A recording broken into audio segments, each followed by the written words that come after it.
Hello friends, आपका स्वागत है हमारे यूट्यूब चैनल स्टडी 26 पे। और आज के वीडियो के माध्यम से हम लोग देखेंगे जो बच्चे थर्ड सेमेस्टर में हैं और बीए, बीएससी, बीकॉम किसी भी रूप में आपने डिजास्टर रिस्क मैनेजमेंट को लिया है तो आपको पढ़ना जो है आपके यूनिट वाइज आप देखिएगा। सिलेबस जब आपका डिस्कस किए थे तो वहाँ पे बताए थे प्राकृतिक आपदा के बारे में पढ़ना था और उसी में आपदा का दूसरा रूप आपको बताए थे मानव निर्मित आपदा। ठीक है, तो उसी पार्ट को आज हम लोग कंटिन्यू करेंगे।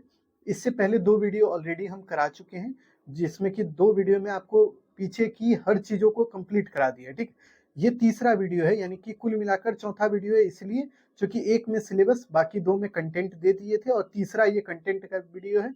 इसको देख लीजिएगा तो लगभग आपका यूनिट 1 से ज्यादा का टॉपिक खत्म हो जाएगा। ठीक है, पूरा का पूरा देखिए, ये जो पूरा सिलेबस है ना, बहुत बड़ा सिलेबस है, इसीलिए हम लोग अब थोड़ा बड़ा वीडियो भी करेंगे बनाने का प्रयास, ताकि आपका सिलेबस जल्दी से कवर हो जाए एग्जाम से पहले। ठीक है, तो चलिए शुरू करते। चीजों को नए होंगे तो चैनल को सब्सक्राइब कर दीजिएगा, अपने दोस्त यार में शेयर कर लीजिएगा और कमेंट करके अपनी प्रतिक्रिया अंतिम में दे दीजिएगा कि वीडियो कैसा लगा और नहीं लगा। ठीक है, अब चलिए शुरू करते हैं, जहां से चीजों को छोड़े थे वहीं से शुरू करते हैं।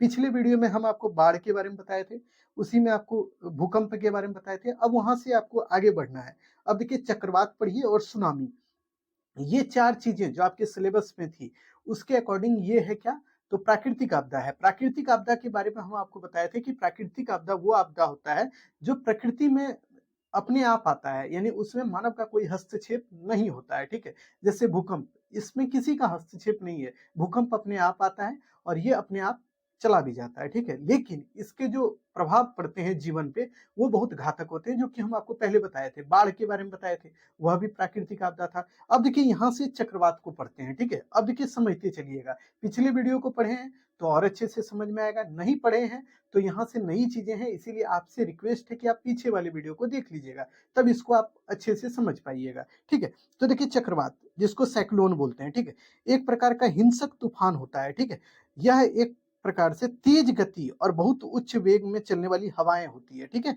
जो निम्न वायु दाब से उच्च वायु दाब की ओर चलती है। और ये जो होता है ना, ये देखिए सांप के कुंड के रूप में होता है, मतलब ये देखिए इस तरह से साइक्लोन आता है। ठीक है, ये घिरनी के आकार का होता है और धीरे धीरे ऊपर उठते हुए चल जाता है। ठीक है, आपने कभी ना कभी हवा को देखा होगा बहुत तेजी से चलते हुए, और उसके बाद वहां पे देखे होंगे धूल मिट्टी कण जो भी है ना, नीचे का पत्ता उत्ता सब कुछ उड़ते हुए ऊपर चला जाता है। तो यही है साइक्लोन बेसिक रूप से। ठीक है, तो ये इसी तरह से आता है। ठीक, उसके बाद देखिए यह शांत केंद्र से आगे बढ़ता है और उसके बाद क्या होता है कि जहां भी जाता है ना, ये तेज बारिश करा सकता है, जिसके कारण वहां पे बाढ़ भी आ सकता है। ठीक है, यानी साइक्लोन का एक बहुत बड़ा ये भी है, जीवन में हम लोग के ऊपर इफेक्ट पड़ता है कि जहां भी साइक्लोन आएगा वहां पे वो बारिश करा सकता है, तूफान ला देगा, पूरा एकदम अंधड़ तूफान वाली स्थिति उत्पन्न कर देगा। जैसे कि अभी तुरंत आप सुने होंगे कि उड़ीसा, मतलब आप देखिएगा पश्चिम बंगाल जो है वहां पे आप देखिएगा साइक्लोन आया था। ठीक है,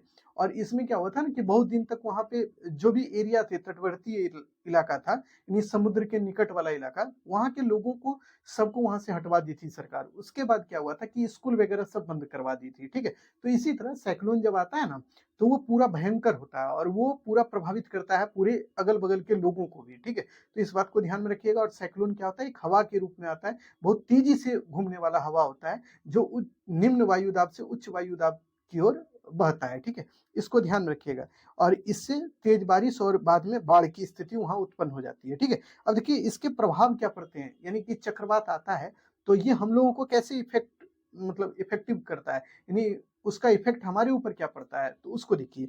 तो देखिए चक्रवात के समय पुरानी घर जिनकी नींव मजबूत नहीं है ना, वो खतरे में पड़ जाती है। यानी कि जो घर बहुत पुराना है और चक्रवात बहुत तेजी से आया तो हो सकता है वो घर टूट के गिर जाए। ठीक है, पहली बात। दूसरा, समुद्री तटों पर बसी बस्तियां भी उजड़ जाती है, यानी कि ये साइक्लोन इतना तेजी से आता है कि समुद्र के किनारे जितनी भी बस्तियां होती है ना, वो सब उखड़ जाती है या उड़ जाती है, या फिर यूं कहें तो वो सभी बस्तियां जो है ढह जाती है पानी की वजह से। ठीक है, उसके बाद देखिए चक्रवात के कारण टेलीफोन, बिजली तार और खंभे, मतलब बिजली तार के खंभे जो है वो, दीवारें, पेड़ पौधे, ये सब कुछ टूट सकते हैं। ठीक है, जैसे कि देखिए साइक्लोन बहुत तेजी से आया तो क्या करेगा, मान लीजिए ये बिहार में साइक्लोन कहीं आएगा तो यहाँ पे मान लीजिए कि कहीं भी बिजली का तार होगा, उसको ये तोड़ देगा। उसके बाद देखिए कहीं पे भी पेड़ पौधा होगा, अगर मान लीजिए ये पेड़ पौधा है तो इसको भी ये तोड़ देगा, ठीक है। तो यही ये करता है, यानी कि ये जो है ना इतना तेजी से आता है कि अंदर तूफान में आप देखे होंगे पेड़ पौधा टूट जाता है, बहुत से पोल उल गिर जाते हैं जो बिजली के होते हैं, तो वो सब भी होता है इससे, ठीक है। तो इसके ये बहुत बड़े प्रभाव हैं जो कि हमारे दैनिक जीवन में, और इसका सबसे बड़ा इम्पैक्ट ये होता है ना कि अगर तेजी से ये सब आया और हो गया तो क्या होगा कि लोग उसमें हो सकता है दब जाए, उनकी डेथ हो जाए, ठीक है, ये सब भी हो सकता है, ठीक है। चक्रवात के कारण भारी वर्षा होती है, यानी कि बहुत ज्यादा बारिश भी होता है इसके कारण, ठीक है। उसके बाद जिसके कारण क्या होता है, बाढ़ की स्थिति उत्पन्न हो जाती है और इससे भारी जानमाल की क्षति होती है। यानी चक्रवात इतनी तेजी से आता है ना, कभी कभी बारिश बहुत तेजी से होने लगेगा, उसके बाद क्या होगा कि पूरा हवा तेज से चलेगा, ठीक है। और इससे क्या होता है कि बाढ़ की स्थिति भी उत्पन्न हो जाती है, चूंकि बारिश बहुत ज्यादा होगा तो सोचिए समुद्र का जो जल स्तर है वो ऊपर उठेगा, और जो उसके निकट में जो भी गांव वगैरह बसा होगा, बस्ती वगैरह होगा, तो वहां पे पानी चल जाएगा, तो वहां के लोगों के घरों में ढुक जाएगा पानी। तो यानी बाढ़ की स्थिति भी उत्पन्न ये करा सकता है साइक्लोन, ठीक है। अब देखिए इसके कुछ नियम देखिए कि इसको प्रबंधन, यानी कि इसको रोकने का क्या क्या नियम है। यानी कि मान लीजिए कहीं चक्रवात आ रहा है तो उसको कम किया जा सकता है कैसे, कौन से नियम को अपनाकर। तो देखिए इसके प्रबंधन इसको बोलते हैं, ठीक है। तो यानी आपदा प्रबंधन में यही पढ़ना होता है, आपदा क्या है, आपदा के क्या कारण है, उसके प्रबंधन कैसे करें, यानी उससे बचने के उपाय क्या करें, अब उसको समझिए। तो चक्रवात संभावित क्षेत्र की पहचान बहुत आवश्यक है, यानी कि ये चीज की जानकारी होनी बहुत आवश्यक है कि कहाँ कहाँ मतलब चक्रवात आता है रेगुलर, ठीक है। उसका मतलब उसको डिनोट करना बहुत जरूरी है, यानी कि इंडिकेट कर लीजिए कि मान लीजिए उड़ीसा में आता है, पश्चिम बंगाल में आता है, तो उसको इंडिकेट कर लीजिए कि यहाँ पे चक्रवात आता है। तो अगर चक्रवात वाली स्थिति अगर उत्पन्न होती है तो वहां के लोगों को वहां से तुरंत हटा दिया जाए, ताकि चक्रवात आएगा भी तो वहां के लोग को कोई दिक्कत ना हो, ठीक है। उसके बाद चक्रवात संभावित क्षेत्र में किसी भी प्रकार के विकास कार्य की अनुमति नहीं देनी चाहिए। यानी कि देखिए कोई भी मान लीजिए चक्रवात प्रभावित क्षेत्र है और आपको लग रहा है कि, यानी कि वैज्ञानिक को लग रहा है कि चक्रवात आने वाला है, बहुत जल्द आ जाएगा, उसकी नॉलेज जो है वैज्ञानिक को बहुत पहले हो जाती है, ठीक है। वो 1 महीना पहले ही बता देते हैं कि यहाँ पे चक्रवात हो सकता है आएगा, और फिर वो क्लियर करके बताते हैं कि हाँ इस दिन आएगा, ठीक है। तो जब वो इस तरह का नॉलेज दे देते हैं कि भाई यहाँ चक्रवात आने वाला है, तो वहां पे जो भी विकास काम, जैसे कोई घर बन रहा है तो उसको बनने से रोक दीजिए, कोई पुल बन रहा है तो पुल बनने से रोक दीजिए, कोई भी तरह का काम हो रहा है जो कि कंस्ट्रक्शन से रिलेटेड है, यानी कि बनने से रिलेटेड है ना, उसको रोक देना चाहिए, ताकि चक्रवात आएगा तो वो हो सकता है फिर से उसको तोड़ ताड़ दे, ठीक है। और दूसरी बात, अगर कोई काम करता हुआ मजदूर होगा और चक्रवात तेजी से आया तो वो क्या होगा, वो दब जाएगा, उसकी भी डेथ हो सकती है, इसीलिए उन चीजों को रोक देना चाहिए, ये भी ध्यान में रखिएगा। उसके बाद इन क्षेत्रों में ऐसी इमारतें बनानी चाहिए जो चक्रवात और बाढ़ दोनों का सामना कर सके, ठीक है। यानी कि जहाँ पे चक्रवात की संभावनाएं हैं वहां पे ऐसी इमारत बने, यानी कि ऐसे घर द्वार बने ना, जहाँ पे अगर चक्रवात आ भी जाए, बाढ़ भी आ जाए ना, तो उनको ज्यादा दिक्कत ना हो, प्रॉब्लम ज्यादा ना हो, ठीक है। उसका भी ध्यान में रखना चाहिए, ठीक है। समुद्र के किनारे तटों पर वन लगाना चाहिए ताकि चक्रवात का जो प्रभाव है उसको कुछ हद तक कम किया जा सके। यानी कि ये मान लीजिए समुद्र है, ये समुद्र है, तो इसके तटों पर यानी कि अगल बगल यानी चारों तरफ इसके जो है पेड़ पौधा लगा देना चाहिए, ठीक है। तो पेड़ पौधा लगा देना चाहिए, ताकि इससे क्या होगा ना कि इससे चक्रवात कहा जाता है कि ये कम आता है, ठीक है, इससे जब ज्यादा प्रभावित नहीं होता है, ठीक है। तो इसको भी ध्यान में रखना चाहिए। तो ये सभी चीजें आपको चक्रवात से रिलेटेड जो भी क्वेश्चन पूछेगा उसमें लिखना है। देखिए आपको एक चीज बताते हैं, यहाँ कंसेप्ट नहीं, मतलब आपको कंसेप्ट जानना है, सीधी बात ये है कि कंसेप्ट आप समझ के चलते हुए रहिएगा, ठीक है। आप ये मत करने लगिएगा कि ज्योग्राफी में जो साइक्लोन पढ़ना है वही लिख दीजिएगा, तो यहाँ पे अलग हो जाता है, ये आपदा प्रबंधन का चीज है, ठीक है। यहाँ पे कंसेप्ट खाली पता होना चाहिए कि ये होता क्या है, इसके क्या कारण है, क्यों आता है, और इसके प्रबंधन यानी इससे बचने के उपाय क्या करने चाहिए, ठीक है। आपदा प्रबंधन बेसिक रूप से ये होता है ना बच्चों, इसमें बेसिक ये फंडा होता है कि आपको बचने के उपाय क्या क्या करने चाहिए। कोई भी आपदा होती है आपके सामने तो उससे कैसे आप बचिएगा, वो चीजें आपको जाननी बहुत जरूरी है, ठीक है। क्योंकि आप स्टूडेंट हैं, आपके जीवन में भी कभी हो सकता है कि भूकंप आया होगा, कभी आपने चक्रवात की स्थिति को सुना होगा, तो आपके जीवन में भी ऐसी अगर स्थिति आए तो आपको ये पता होना चाहिए कि इससे कैसे बचें, ठीक है। इसीलिए इसको इंट्रोड्यूस किया गया है आपके सिलेबस के अकॉर्डिंग, ठीक है। अब देखिए सुनामी देख लेते हैं। सुनामी जो होता है ना बच्चों, ये प्राय समुद्र में आता है। समुद्र में कैसे आता है कि मान लीजिए समुद्र है, ये मान लीजिए अभी आपको समझाया, ये समुद्र है आपका, इसमें पूरा पानी भरा हुआ है। अब यही समुद्र के नीचे, जैसे कि हम लोग के पृथ्वी के नीचे क्या होता है, कंपन होता है तो भूकंप आता है, तो वही समुद्र के नीचे के जमीन पर मतलब कंपन होने लगे या भूकंप आ जाए वहां पे, तो यही जो है ना सुनामी का रूप धारण कर लेता है।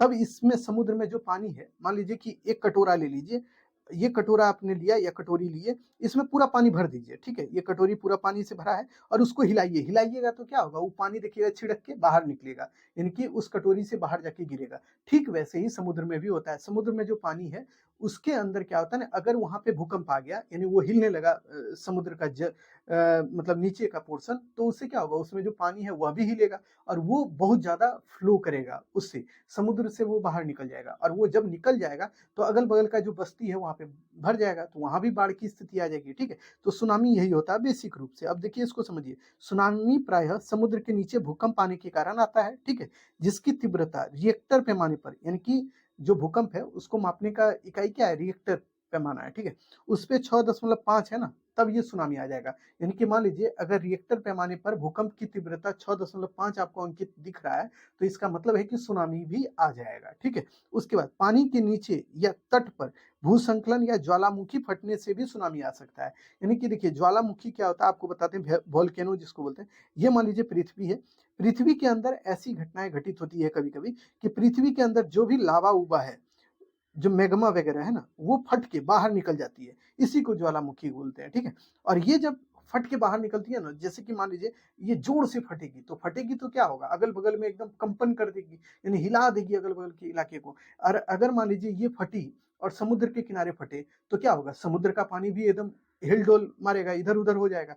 तो वही चीज होता है कि इसमें जब एकदम तेजी से कंपन होता है ना, तो इससे सुनामी आ जाता है, ठीक है। उसके बाद देखिए सुनामी की लहरें सीधी, क्रमिक और अनिश्चित रूप से बढ़ती है। यानी कि सुनामी, जैसे कि मान लीजिए ये आपका नदी है, इसमें या समुद्र है, इसमें सुनामी जब होगा ना, तो ऐसे ऐसे इसकी लहरें, यानी इसमें जो पानी है ना वो आगे बढ़ेगा, ठीक है। और धीरे धीरे ये मतलब यहाँ से बढ़ते बढ़ते ये नदी से बाहर निकल जाएगा, ठीक है, और वो जमीन पर आ जाएगा और जमीन से ये कहाँ जाएगा, जहाँ पे लोग रहते हैं उन बस्तियों में पानी भर जाएगा, ठीक है। उसके बाद देखिए जो समुद्र की सतह पर चारों ओर फैल जाती है, ठीक है, जिससे समुद्री तटीय इलाकों में बाढ़ की स्थिति उत्पन्न हो जाती है। आपको समझा दिए कि मान लीजिए कि एक कटोरा आपने लिया या कटोरी आप लिए, ये पूरा कटोरा आपका है और इसमें पूरा आप पानी भर दिए, ठीक है, इसमें पूरा आपने पानी भर दिया। अब पानी भर दिए तो बच्चों क्या होगा, इसको नीचे से पकड़िए, इसके पेंदे को पकड़ के यहाँ पे पकड़िए आप, इसको ऐसे मान लीजिए आपने पकड़ा और इसको हिला दिया, ठीक है, आपने अपने हाथ से हिलाया, इधर से भी इसको हिला दिया। तो इससे क्या होगा पता है, इससे जब हिलाइएगा तो इसमें जो पानी है वो बाहर निकलेगा ना, वो बाहर गिरने लगेगा। ठीक ऐसी ही स्थिति होती है समुद्र में। ये मान लीजिए अब समुद्र है, समुद्र में पूरा पानी भरा हुआ है, अब इसके अंदर जब कंपन होगा यानी ये हिलेगा तो इसका पानी भी बाहर निकलेगा और बाहर निकलेगा तो ये बाढ़ की स्थिति को उत्पन्न कर देगा, ठीक है। अब इतना चीज आप समझ गए होंगे, इतना अच्छा से आपको समझा भी दिए। अब देखिए इसके सुनामी के प्रभाव क्या होते हैं, यानी कि इससे क्या इफेक्ट पड़ता है हमारे जीवन पर। तो इसको देखिए, सुनामी के दुष्प्रभाव भी चक्रवात और बाढ़ के ही तरह होता है। सुनामी में जो है ना, समुद्री पानी बड़ी लहरें तीव्र वेग के साथ अंदर घुस जाती है। यानी कि क्या होता है जानते हैं, सुनामी जब आएगा तो इसमें जो समुद्र में जो पानी है वो क्या होगा, बहुत तेजी से बाहर निकल जाएगा समुद्र से, और जो अगल बगल का बस्ती है उसमें भर जाएगा, और जब भर जाएगा तो वहां पे बाढ़ की स्थिति उत्पन्न हो जाएगी, ठीक है। और आसपास का भू क्षेत्र क्या होगा, जलमग्न हो जाएगा, जिससे बस्ती बस्ती भी इससे प्रभावित होगा, यानी कि जो अगल बगल का इलाका है वह, उसके बाद फसल अगर लगा होगा तो वह सब नष्ट हो जाएगा, दूसरे अन्य सभी संपत्ति पर बुरी असर इसका होता है, ठीक है। अब देखिए दिसंबर 2004 में आई सुनामी में अनेक देशों को, विशेषकर इंडोनेशिया, मलेशिया, श्रीलंका, भारत को भीषण विनाश और तांडव मचाया था। यानी कि देखिए 2004 में जो सुनामी आया था ना, उससे इंडोनेशिया, भारत, श्रीलंका, ये सभी देश में ना बहुत ज्यादा तबाही ये मचा दिया था। यानी यहाँ पे बहुत से लोग मर गए थे इससे, ठीक है, और बहुत सा जान माल की क्षति हो गई थी। बहुत से पशु पक्षी इसमें उड़ के, मतलब एक तरह से कहिए तो बह के चल गया था। उसके बाद बहुत से फसल बर्बाद हो गए थे, ठीक है। उसके बाद क्या, आंध्र प्रदेश और तमिलनाडु के क्षेत्र में बहुत बड़ी संख्या में इससे दिक्कतें हुई थी, ठीक है, यही जो 2004 में सुनामी आया था इसके कारण। यानी सुनामी आपको समझा दिया सुनामी क्या है। अब इससे बचने के उपाय, यानी इसका प्रबंधन कैसे करना चाहिए, अब उसको देखिए। यानी कि आपको हम क्या बताएं, सुनामी है क्या, कंसेप्ट बताएं, फिर उसके क्या हम बताएं कि सुनामी जो है इसके प्रभाव क्या पड़ते हैं हमारे जीवन पर। आपको बताया कि इससे क्या होगा, जान माल की बहुत क्षति होगी। देखिए हर एक आपदा से यही दिक्कत है कि उससे मनुष्य के जीवन पर बहुत ज्यादा प्रभाव पड़ता है और उसको बहुत ज्यादा दिक्कतों का सामना करना पड़ता है। ठीक वैसे ही इससे भी होता है। उसके बाद इसमें एक बात ध्यान में रखना है कि इसका प्रबंधन, यानी इससे बचने के उपाय क्या क्या होने चाहिए या करने चाहिए, उसको देखिए। पहला देखिए, सुनामी से बचने के लिए बाढ़ और चक्रवात के समय बरती जाने वाली सावधानियों को ध्यान रखा जाना चाहिए। यानी बाढ़ जब आता है या चक्रवात जब आता है तो हम लोग क्या करते हैं, उससे जो बचने के उपाय करने चाहिए ना, वही इसमें भी करना चाहिए। यानी कि आपसे पूछेगा सुनामी और सुनामी से बचने के उपायों को लिखिए, तो आप सुनामी के पूरे कंसेप्ट को लिखिएगा, और उससे बचने के उपाय में ना बाढ़ का जो उपाय हम बताए थे या फिर चक्रवात का जो उपाय बताए थे उनको भी यहाँ पे लिख दीजिएगा, कोई दिक्कत नहीं है, वह भी सही रहेगा, ठीक है, क्योंकि तीनों का उपाय वही है, एक ही जैसा होता है, ठीक है। उसके बाद चक्रवात संभावित संभावित जो क्षेत्र है ना, उसकी पहचान करनी चाहिए, विकास के कार्य को वहां पे रोक देना चाहिए, चक्रवात जिन क्षेत्रों में आता है उन क्षेत्रों का जांच कराना चाहिए, और उसके बाद भूकंप वैज्ञानिक संभावित खतरे की जो चेतावनी देते हैं ना, तो वहां उनकी चेतावनी के बाद तटीय क्षेत्र जो है, यानी कि कहने का मतलब समुद्र के किनारे जो भी क्षेत्र है, उन क्षेत्रों में रहने वाले लोगों को वहां से खाली करा देना चाहिए, ठीक है, ताकि उन क्षेत्रों के लोगों को कोई दिक्कत ना हो, ठीक है। उसके बाद देखिए, जैसा कि जैसे ही कोई भूकंप आता है तो चेतावनी देने से सुनामी आने के कई घंटे पहले ही लोग सतर्क हो जाएंगे। अगर मान लीजिए भूकंप वैज्ञानिक है, उनको पता चल जाए कि अभी भूकंप आने वाला है, तो क्या करें, वो तटीय क्षेत्र के जो लोग हैं, जो रह रहे हैं यानी समुद्र के किनारे, उनको वो बताएं कि भाई देखिए यहाँ पे भूकंप आने वाला है, आप एक काम कीजिए, यहाँ से खाली कर दीजिए, इस जगह को खाली कर दीजिए, ताकि अगर भूकंप तेजी से आएगा तो वहां सुनामी भी आ सकता है, तो सुनामी आएगा तो वहां के लोग उससे बच पाएंगे, ठीक है, इसीलिए तो इसको भी ध्यान में रखना चाहिए, ठीक है। तो इसके प्रबंधन से संबंधित चीजों को आप ध्यान में रखिएगा। ये हो गया सुनामी कंप्लीट। यानी देखिए, पहले हम आपको चक्रवात पढ़ाए, फिर सुनामी करा दिए, ठीक है। अब देखते हैं हम लोग क्या जानते हैं, मानव निर्मित आपदा, यानी कि ये सब प्राकृतिक आपदा था जितना अभी तक बताए थे, यानी पहले के वीडियो को देखिए, दूसरा वीडियो देखिए, और ये तीसरा वीडियो, इसको देखिएगा तो यहाँ पे प्राकृतिक आपदा और आपदा के कंसेप्ट और जितने भी टॉपिक आपके सिलेबस में थे उसको कंप्लीट कराए। अब यहाँ से मानव निर्मित आपदा को पढ़ना होगा, जिसमें आपको आग पढ़ना है, उसके बाद औद्योगिक जो दुर्घटना है उसको पढ़ना है, सड़क दुर्घटना पढ़ना होगा, उसके बाद आपको पढ़ना होगा क्या कि हवाई जहाज वाला जो दुर्घटना होता है तो उसको देखना होगा। यानी कि इसमें आपको 3-4 टॉपिक यहाँ पे अभी पढ़ना पड़ेगा, ठीक है। तो इसको अब हम लोग एक एक करके समझते हैं और देखते हैं, ठीक है। तो आग क्या है, तो आप जानते हैं किसी भी वस्तु का जलना वो आग कहलाता है। यानी कि कोई भी वस्तु जल रहा है तो इसका मतलब क्या है, वो आग है। क्योंकि आप देखिए, कोई भी लकड़ी को जलाइएगा तो क्या होगा, उससे आग आपको दिखेगा कि नहीं भाई, आग मतलब उसी को आग बोलते हैं, ठीक है, कोई भी लकड़ी अगर जलने लगे तो, ठीक है। उसके बाद देखिए, यह प्रायः विध्वंसकारी होता है, यानी कि इससे ना बहुत ज्यादा दिक्कतें हो सकती है इंसान को, इसीलिए इसके बारे में कहा जाता है ये बहुत विध्वंसक होता है, यानी कि बहुत क्षतिकारी होता है, ठीक है। उसके बाद जिससे जीवन और संपत्ति दोनों की ही बहुत ज्यादा हानि होती है। यानी आग के कारण जीवन भी इससे प्रभावित होता है और हमारी संपत्ति भी इससे नष्ट हो जाती है, ठीक है। उसके बाद देखिए, प्रायः देखा जाता है कि आग में मरने वाले लोगों की संख्या ना कभी कभी चक्रवात और भूकंप, बाढ़ और अन्य प्राकृतिक आपदाओं में मरने वाले लोगों की संख्या से भी ज्यादा होती है। यानी देखिए, आपको समझाते हैं, अगर कहीं मान लीजिए आग लग गया तो क्या होगा, इसमें जो मरने वाले लोग हैं ना, इसकी संख्या बहुत ज्यादा होती है बच्चों, इसलिए होती है ना क्योंकि आग जब भी लगता है तो बहुत बड़े एरिया को वो कवर कर लेता है। मान लीजिए किसी भी घर में लग गया आग, तो उस घर में रहने वाला जो भी लोग है, हो सकता है कि वो अपना जान बचा ले, और अगर मान लीजिए वो सोया हुआ है तो सोए ही रह जाएगा, वो जल जाएगा उसमें, ठीक है। तो इसमें यही बोला जाता है कि इसमें बचने की संभावनाएं बहुत कम होती है आग में, ठीक है। ये आपको किसी ना किसी रूप में क्षतिग्रस्त कर देगा, ठीक है। तो इसको भी ध्यान में रखिएगा। उसके बाद देखिए, आग जंगल और वन्य जीवों के लिए भी बहुत खतरनाक है। यानी कि आप जानते हैं, कभी कभी जंगलों में भी आग लग जाता है, कभी कभी मतलब देखिएगा कोई समय में गर्मी के दिनों में तो जंगल में देखिएगा एकाएक अपने आप आग लग जाता है, तो उससे क्या होता है, वहाँ जंगल में रहने वाले जीव जंतु जो है वह भी मर जाते हैं। उसके बाद वहाँ पर पेड़ पौधा जो होता है वह सब भी जल जाता है, ठीक है। तो ये भी खतरनाक है। उसके बाद देखिए, क्योंकि आज बहुत तेजी से आग जो होता है ना, वो बहुत तेजी से फैलता है और कम समय में ही भयावह रूप धारण कर लेता है, ठीक है। उसके बाद देखिए, शहरों में घर, झुग्गियों, इमारत, विशेषकर गोदाम और फैक्ट्री में आग लगने से बहुत से लोग इसकी चपेट में आ जाते हैं। यानी कि देखिए, जो शहर है ना, वहाँ पे जैसे गोदाम है या फिर आप घर है या फिर झुग्गी है, झुग्गी झोपड़ी, इन सभी में भी अगर आग लगता है तो बहुत से लोग इसमें इसके चपेट में आ जाते हैं। और आग में ऐसा ही नहीं है केवल आदमी ही उसमें जल जाता है या उनकी ही डेथ होती है, बल्कि जो भी आपके घर में संपत्ति है, जो भी खाना खाना पीना या फिर कोई भी सामान है, वह सब भी जल जाएगा। क्योंकि आप तुरंत उसको बाहर नहीं कर सकते, आप तुरंत क्या करेंगे, अपने जान को बचाइएगा, अपना पूरा सामान को नहीं बचा पाइएगा, ठीक है। तो आग में एक दिक्कतें यह भी है, तो इसको भी ध्यान में रखिएगा। आग जो है ना, एक बड़े क्षेत्र में फैल जाती है, बहुत से लोग जलने और दम घुटने से इससे मर जाते हैं, जिसके कारण हवा, पानी और मिट्टी भी दूषित हो जाती है। यानी आग कहीं पे भी लगा ना, बहुत तेजी से अगर वो फैल गया ना, तो उससे क्या होगा, उससे धुआं निकलेगा। धुआं निकलेगा तो क्या होगा, हमारा एटमॉस्फेयर यानी कि आप जो वायुमंडल देख रहे हैं, वातावरण देख रहे हैं, इन्वायरमेंट, ये पूरा प्रभावित हो जाएगा, प्रदूषित हो जाएगा, पूरा धुआं-धुआं हो जाएगा। तो इसमें हम लोग को श्वास लेने में भी दिक्कत होगी। उसके बाद इससे क्या होता है कि जल जो है वह भी प्रभावित हो सकता है। उसके बाद देखिए क्या होगा, हवा तो आपको बता ही दी, मिट्टी भी दूषित हो जाएगा, क्योंकि कहीं भी आग लगता है तो वहाँ पे पूरे जमीन को वो बंजर कर देता है कुछ समय के लिए, ठीक है? तो ये भी दिक्कतें होती है, ठीक है? तो इसको भी ध्यान में रखिएगा। कहीं भी मान लीजिए कि कोई भी जगह है, वहाँ पे फसल लगा हुआ है और वहाँ आग लग जाए, तो क्या होगा, वो फसल, वनस्पति, जानवर और भूमि के उपजाऊपन को भी ये प्रभावित करेगा, यानी कि वो फसल भी जल जाएगा, वहाँ के जो जीव-जंतु हैं वह भी जल जाएगा, ठीक है? तो ये भी दिक्कतें होती है आग के कारण, ठीक है? तो इसको भी ध्यान में रख लीजिएगा पूरे अच्छे से। तो ये सब दिक्कतें होती है, यानी कि इसका प्रभाव हमारे ऊपर पड़ता है। अब देखिए इसके कारण क्या है? क्यों आग लगता है? ये भी सवाल आपके दिमाग में होनी चाहिए, आग लगने के कारण क्या है? तो उसको भी अब देख लीजिए। अभी देखिए, आप तो जानते होंगे कि आपके जीवन में या किसी और के जीवन में भी लोग आग लगाने वाले बहुत होते हैं, हमारे अड़ोस-पड़ोस के लोग लगा देते हैं आग। लेकिन कुछ ऐसी भी घटनाएँ हैं जिसमें आग कोई आदमी नहीं लगाकर वो स्वतः ही लग जाता है, ठीक है? तो इन चीज़ों को भी आप समझते चलिएगा, ठीक है? जलती हुई दिया सलाई या सिगरेट को लापरवाही से फेंकने से भी आग लग सकता है। पहला कारण ये है कि मान लीजिए कोई व्यक्ति सिगरेट पीता है या कोई भी सलाई, जिससे खाना-वाना बनाने में देखते हैं ना, सलाई का यूज़ होता है आग लगाने के लिए या जलाने के लिए, तो उसको भी अगर आप बिना बुताए कहीं भी फेंक देते हैं, तो कभी-कभी होता है ना कि घर में आग लग गया, या कभी-कभी देखिएगा कोई और भी वस्तु है तो उसमें भी आग लग जाता है, जैसे कि कपड़ा वगैरह है तो उसमें भी आग पकड़ जाता है, तो ये भी दिक्कत है, ठीक है? इसीलिए जब भी सिगरेट कोई भी पीता है, तो उसको क्या करना चाहिए ना कि आग उसका बुझा के ही फेंकना चाहिए, ताकि किसी और को इससे क्षति ना हो, ठीक है? या खुद को भी नहीं।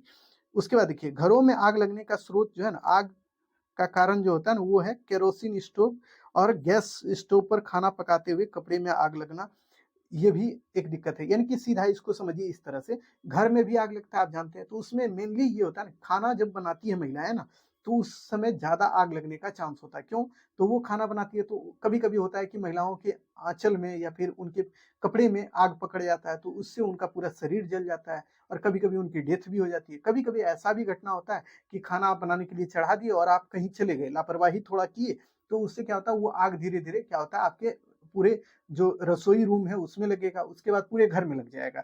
तो ये भी दिक्कतें हो सकती है। फिर उसके बाद देखिए, खाना पकाते हुए दुर्घटना, घर में आग लगने का मुख्य कारण यही है। अनदेखा या उपेक्षित तरीके से खाना पकाने के कारण भी आग लग सकता है। यानी कि अगर मान लीजिए आप खाना बना रहे हैं और उसमें आप ध्यान नहीं दे रहे हैं खाना बनाते समय, तो क्या होगा, कभी-कभी आग लग जाएगा और आपका पूरा घर ही जल जाएगा, ठीक है? बिजली के तारों में शॉर्ट सर्किट होने से भी आग लगता है, जो कि आप जानते हैं बिजली के कारण भी होता है। कभी-कभी देखिएगा शॉर्ट सर्किट किसी के घर में लग जाता है, तो उससे पूरा आग की स्थिति उत्पन्न हो जाती है और पूरा घर ही जल जाता है, ठीक है? तो ये भी दिक्कत है। बिजली के उपकरणों का अधिक गर्म होना, निम्न कोटि के बिजली के उपकरणों का प्रयोग करने, यह सभी आग लगने के कारण है। यानी कि देखिए, बिजली में शॉर्ट सर्किट क्यों होता है? अगर मान लीजिए कि आप घर में टीवी चला रहे हैं, फैन चला रहे हैं, सब कुछ चला रहे हैं, ठीक है? बहुत ज़्यादा यूज़ कर रहे हैं और आपका घर का तार जो है, वायरिंग वाला तार जो है, वो कमज़ोर है, बहुत कम दाम का है, यानी कि सस्ता है, तो क्या होगा जानते हैं? पूरे तार ही जल जाएगा और उससे भी आग लग जाएगा, ठीक है? इसीलिए ज़रूरी है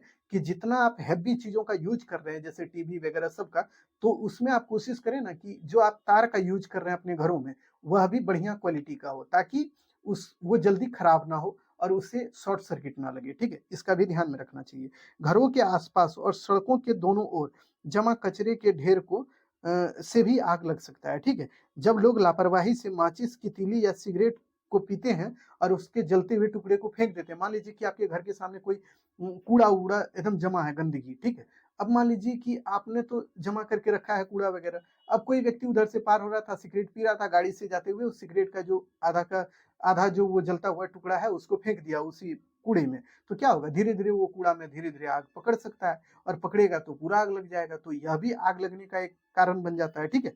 उसके बाद देखिए, जंगलों की आग में भी मनुष्य की लापरवाही होती है, जिसके कारण ये आग फैलता है। यानी जंगल में भी आग लगता है ना, तो उसमें मानव का ही लापरवाही होता है, जिसके कारण वहाँ भी आग लगता है, ठीक है? हम ही लोग कुछ ना कुछ गलती करते हैं, जिससे वहाँ पे आग लग जाता है, ठीक है?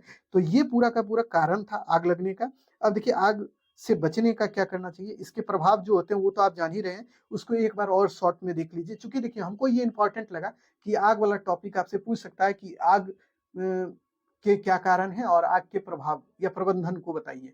यानी देखिए, प्रबंधन से संबंधित क्वेश्चन तो बनेगा, हर एक क्वेश्चन में यही रहेगा कि बाढ़ अगर है तो बाढ़ के कारण क्या है और बाढ़ से बचने के प्रबंधन को बताइए या बचने के उपाय को बताइए। उसी तरह आपको बोलेगा आग के क्या कारण है, आग लगने के क्या कारण है और आग से बचने के उपाय को बताइए। तो ऐसे क्वेश्चन पूछेगा ना, तो ये पूरा का पूरा टॉपिक आपको एकदम छाप देना होगा, उतार देना होगा, मतलब उसमें कोई समझौता नहीं करना होगा, ठीक है। उसके बाद देखिए, आग जलने से गंभीर चोट या फिर शरीर जल जाता है, ये एक प्रभाव इसका पड़ता है। उसके बाद देखिए, मानव और पशु दोनों की ही जान माल की भारी नुकसान होती है इससे। अगर मान लीजिए आपके घर में आग लगा और आप लोग तो निकल गए, यानी घर वाला तो सब निकल गया, लेकिन उसमें जो अगर मान लीजिए आपके घर में कोई कुत्ता होगा, बिल्ली होगा, तो वो तो जल जाएगा ना, वो अगर नहीं निकला तो वो जल जाएगा। तो ये भी दिक्कतें होती है, ठीक है। किसी भी घर में आग लग जाने के कारण घर की सारी संपत्ति जलकर राख हो जाती है, ठीक है। जैसे कि आपके घर में कोई भी संपत्ति है, घर में अनाज वगैरह कुछ भी है, किताब कॉपी कुछ भी है, और आग लग गया तो सब जल जाएगा ना, वो बचेगा नहीं, ये भी ध्यान में रखना है। जिससे घर के मालिक को भारी नुकसान होता है, ये भी आप जानते हैं। तो आग के प्रभाव को भी आप देख लिया, आग के कारण को भी देख लिया, अब इसके प्रबंधन को देख लीजिए। आग से बचने के उपाय क्या करने चाहिए उसको देखिए। आग से बचने का पहला उपाय, आग से बचने के लिए सुरक्षित नियमों का पालन करें, यानी कि जो नियम है, यानी कि जिस तरह से चलना चाहिए उसी तरह से चलिए ना। आप बिना नियम को तोड़ कर चलिएगा तो आपके साथ भी दिक्कत हो जाएगा। जैसे कि मान लीजिए आपने घर में खाना बनाना है और माचिस आप जलाए और उससे आप क्या किए, उस माचिस को अगर आप इधर-उधर ना फेंक कर उसको बंद करके यानी बुझा करके अच्छे से फेंकिएगा कहीं साइड में, तो अच्छा रहेगा ना, तब तो आग नहीं लगेगा। तो उन नियमों का पालन करना चाहिए, ठीक है। तो देखिए, ज्वलनशील पदार्थ और रसायन को पूर्ण सावधानी से व्यवहार में लाना चाहिए और भंडारण का सावधानीपूर्वक उसका प्रबंधन करना चाहिए, ठीक है। घर में अग्निशामक यंत्र अवश्य रखें और उसका उपयोग करना भी मालूम होना चाहिए। यानी कि मान लीजिए कि आग आपके घर में अगर कभी लग जाए तो उसके लिए अग्निशामक यंत्र आता है, यंत्र मतलब वो आता है, वो देखिएगा फायर को बुझाने वाला, ठीक है। तो उसको रखिए और आपको उसके यूज को भी पता होना चाहिए। ऐसा नहीं कि खाली उसको रख दीजिएगा तो आग नहीं लगेगा, आग लगेगा और उसको बुझाने का भी आपको नियम आना चाहिए कि भाई उसका यूज कैसे करना है। वो चीज अगर जानिएगा तो आग से आप बच सकते हैं, ठीक है। दूसरा है, घर में जो है ना, एक ही सॉकेट में बहुत से प्लग को नहीं लगाइए। जैसे कि आप कोई भी घर में आप देखे होंगे बोर्ड होगा, बिजली का बोर्ड होगा, ये मान लीजिए, तो इसमें देखिएगा एगो आप मोबाइल का चार्जर लगा दिए, एगो में आप देखिएगा टीवी लगा दिए हैं, एगो में आप देखिए वॉशिंग मशीन लगा दिए, एगो में आप मान लीजिए एगो सॉकेट में उसी में आप लगा दिए क्या, तो फ्रिज लगा दिए। ये सब लगा दीजिएगा एक ही सॉकेट में ना, तब ऐसी स्थिति में भी आग लग सकती है, यानी शॉर्ट सर्किट वहां हो सकता है, ठीक है। माचिस की डिबिया जो है वो बच्चों से दूर रखिए, यानी कि बच्चों के पास वो माचिस की डिबिया नहीं रहने दीजिए, ताकि बच्चे जो हैं हुलचुलिया होते हैं, वो अगर माचिस मिलेगा तो वो जला देंगे और जला के कहीं भी फेंक देंगे डर से, ठीक है। तो ऐसे में भी आग लग जाता है कभी कभी, ठीक है। आग लगने पर तुरंत ही फायर ब्रिगेड को फोन करके बुला लीजिए। यानी कि अगर आपके यहाँ कहीं भी, आपके यहाँ नहीं कहीं भी अगर आग लगता है तो आप तुरंत अपने नजदीक के नगर निगम में कॉल कीजिए और फायर ब्रिगेड को बुला लीजिए ताकि वो आग को बुझा दे, ठीक है। उसके बाद घर से बाहर जाते समय सावधानी पूर्वक बिजली और गैस के सभी उपकरणों को बंद कर दें। यानी कि घर से निकलते हुए आप देखे हुए कोई भी आदमी होगा जो घर से जाता है तो अपने घर का बॉल वूल लाइट पंखा सब चला के चल जाता है, लेकिन ऐसा नहीं करना चाहिए। जब भी आप घर से निकलिए तो इन चीजों को बंद कर दीजिए। उसके बाद गैस वगैरह जो है उसका भी जांच कर लीजिए कि कहीं गैस वगैरह लीक तो नहीं हो रहा है ना, उसको भी जांच लें तब निकले, ठीक है। उसके बाद देखिए, धुएं से भरी जगह में पैरों और पीठ के बल फर्श पर रेंग कर चलें, और क्योंकि धुआं फर्श पर कम आता है। यानी कि सीधा मत बताते हैं, अगर मान लीजिए कहीं आग लग गया तो उससे बचने का एकमात्र उपाय यह भी है कि अगर आग लगा है और वहां पूरा धुआं तो हो ही जाएगा आग लगने के बाद, तो आप कुछ नहीं कीजिए, आप रेंगते हुए यानी लेट कर चलिए, मतलब खड़ा होके मत चलिए। खड़ा होके चलिएगा तो ऊपर में धुआं रहता है, नीचे धुआं कम रहता है, तो इसीलिए आप लेटते हुए निकल जाइए किसी तरह वहां से बच के, ताकि आप वहां से आग वाले जगह से आप बाहर सुरक्षित आ सके, ठीक है। तो ये चीजों को ध्यान में रखना चाहिए। प्रबंधन में यही चीज याद रखिएगा कि आग से बचने के उपाय, इसी को बोलते हैं प्रबंधन, ठीक है। तो इसको ध्यान में रखेंगे। आग क्या है, आग के कारण आपको बता दिए, आग के प्रभाव बता दिए, आपके आग से बचने के उपाय भी बता दिए, ठीक है। ये टॉपिक कंप्लीट हो गया। अब दूसरे टॉपिक को चलिए, प्राकृतिक, ये इसमें देखते हैं मानव निर्मित आपदा में दूसरा टॉपिक अब क्या है वो देखिए अब, ठीक है। तो उसको भी अब समझते हुए चलेंगे आप। एक मिनट रुकिए, आग वाला और भी दो तीन चीज है उसको भी देख लीजिए, थोड़ा सा है। तो अपने घर से बाहर निकलने के लिए दो रास्ता अवश्य बनाए, यानी कहीं भी आपका घर है ना, तो आप अपने घर में दो रास्ता बनाइए ताकि आप कोई भी दुविधा में फंसे तो दूसरे रास्ते से निकल जाए, ठीक है। मान लीजिए आपके घर के दरवाजे तरफ आग लग गया तो आप पीछे वाले दरवाजे से निकल जाइए, ठीक है। तो इसलिए ये करना चाहिए। कार्यस्थल और घर से कचरा और व्यर्थ सामान को नियमित रूप से हटाते रहना चाहिए, ठीक है। हमारे देश में दिवाली के समय होने वाली आतिशबाजी के कारण भी आग लग जाता है कभी-कभी। देखिएगा दिवाली में पटाखे फोड़े जाते हैं, बहुत ऊपर तक जाने वाला पटाखा फोड़ दिया जाता है, बट वो जो पटाखा है, फूटने के बाद इधर-उधर जब फैलता है वो, तो उससे भी कभी-कभी आग लग जाता है, ठीक है। और इससे बहुत ज़्यादा मतलब कहिए तो दिक्कतें होती है। और इससे बचने का एकमात्र उपाय है, बच्चों को अगर पटाखा फोड़ने के लिए दे रहे हैं, तो आप कुछ नहीं करें, जो बड़े हैं उनके साथ रहें, ताकि उनको सही से गाइड कर सकें, इधर-उधर ना वो फोड़ दें, इन चीज़ों का ध्यान रख सकें, ठीक है? तभी आग से बचा जा सकता है, ठीक है? तो ये चीज़ें हैं पूरे आग से रिलेटेड। अब चलिए अगले टॉपिक को देख लेते हैं। अब देखिए मानव निर्मित आपदा में दूसरा जो घटना है वो है सड़क दुर्घटना, ठीक है? तो अभी इसको देखिएगा, सड़क आप जानते हैं सड़क से ही हम लोग एक जगह से दूसरे जगह जाते हैं। ये परिवहन का बहुत अच्छा साधन है, चूँकि सड़क बना तभी तो हम लोग एक जगह से दूसरी जगह जल्दी से पहुँच पाते हैं, ठीक है? तो सड़क तो हमारे लिए बहुत इम्पोर्टेंट है ही, बट सड़क दुर्घटनाएँ भी आज के समय में बहुत ज़्यादा हो रही है। इसका रीज़न है कि कहीं-कहीं सड़क बहुत खराब स्थिति में, जर्जर स्थिति में है, तो इससे भी वहाँ पे दिक्कतें हो रही है। दूसरा ये भी वजह है कि हम लोग बहुत तेज़ी से गाड़ी को चला रहे हैं, तो इससे भी सड़क दुर्घटना हो रहा है। तीसरा कारण यह भी है कि हम लोग ओवरटेक करने के चक्कर में भी कभी-कभी सड़क दुर्घटना के चपेट में आ जाते हैं। तो ये सब कारण है इसके, तो उसको भी हम लोग देखेंगे, फिर इससे बचने के उपाय भी देखेंगे, ठीक है? तो चलिए एक-एक करके सड़क दुर्घटना को देखते हैं। तो देखिए सड़क परिवहन विकास का अधिक और सरल संपर्क एवं सेवा के लिए यूज़ किया जाता है इसका, ठीक है? यानी कि परिवहन के क्षेत्र में, परिवहन का मतलब होता है एक जगह से दूसरी जगह जाने के लिए सड़क का यूज़ किया जाता है। इसी के माध्यम से हम लोग एक जगह से दूसरी जगह आसानी से और जल्दी पहुँच पाते हैं, ठीक है? तो ये तो आप जान गए, लेकिन इसके कई कारण ऐसे भी हैं जिससे कि सड़क दुर्घटना होता है, ठीक है? तो अब देखिए एक-एक करके उन कारणों को समझना पड़ेगा। पहला है गाड़ियों की संख्या में वृद्धि, ये गलती हो गया है। ये वृद्धि यहाँ पे आप जोड़ लीजिएगा, यहाँ आ गया है, ठीक है? तो गाड़ियों की संख्या में निरंतर वृद्धि आप देख रहे हैं, हर एक घर में अब गाड़ी है, तो यह भी कहीं न कहीं सड़क दुर्घटना का एक कारण है, ठीक है? उसके बाद देखिए सड़क के नियमों की अवहेलना, यानी कि सड़क के नियम जो होते हैं, सड़क पर चलने का नियम क्या है? कि आपको धीरे से चलना चाहिए, बहुत स्पीड नहीं चलाइए। उसके बाद आप हेलमेट का यूज़ कीजिए, आप मतलब नियम के अनुसार चलिए, अगर कहीं पे भी ट्रैफिक रूल है तो उसका पालन कीजिए। अगर आप इन चीज़ों को नहीं मानते हैं, तो क्या होगा? ऐसी स्थिति में दुर्घटनाएँ होगी ही होगी, ठीक है? उसके बाद देखिए तीव्र गति से वाहन चलाना, ये भी एक दुर्घटना का कारण है कि मान लीजिए कोई व्यक्ति बहुत तेज़ी से गाड़ी चला रहा है, तो भी सड़क दुर्घटना हो सकता है। फिर ठीक है, उसके बाद देखिए कोई नशे में अगर गाड़ी चला रहा है, तब भी ये सड़क दुर्घटना हो सकता है। मान लीजिए कोई व्यक्ति एक जगह से दूसरे जगह जाना चाह रहा है और वो एकदम दारू पी के चल रहा है, तो हो सकता है कि उसके साथ दुर्घटना हो जाए। चूँकि नशा में जो व्यक्ति रहता है, वो तो एक अलग ही स्वर्ग में रहता है। मतलब इस मतलब कहिए तो पृथ्वी पे वो नहीं रहता, कहीं और ही उसका ध्यान रहता है, ठीक है? इसीलिए उसके साथ ये घटनाएँ हो सकती है कि वो अगर दारू-वारू पिया है, तो उसके साथ कोई दिक्कत हो सकता है, ठीक है? उसके बाद देखिए गाड़ियों तथा सड़कों के खराब रख-रखाव के कारण भी ये दिक्कत हो सकता है कि मान लीजिए गाड़ी अगर आपका है और वो बहुत पुराना है, तो इससे भी हो सकता है कि आपका कोई दुर्घटना हो जाए। अगर मान लीजिए कि सड़क बहुत अच्छा नहीं है, तो उससे भी सड़क दुर्घटना हो सकता है कि सड़क में बहुत बीच-बीच में एकदम गड्ढा-उड्ढा है और आपको पता नहीं चला। आप रात में जा रहे थे, पता ही नहीं चला गड्ढा में, और गड्ढे में आपकी गाड़ी इतनी स्पीड थी कि गड्ढे में गई तो आपका एक्सीडेंट हो गया और एक्सीडेंट में कुछ और हो गया, ठीक है? तो ऐसी भी स्थिति हो सकती है कभी-कभी, ठीक है?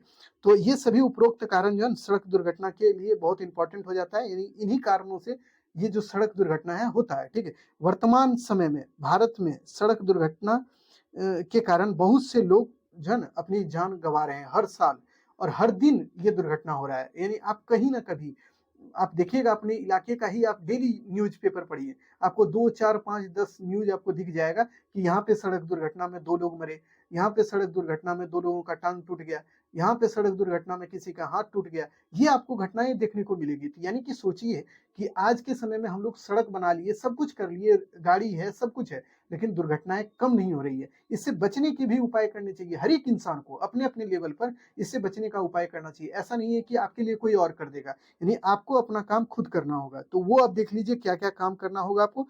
तो एक-एक करके समझिए सड़क दुर्घटना को रोकने के लिए निम्नलिखित सावधानियाँ बरतनी चाहिए या अपनानी चाहिए, ठीक है?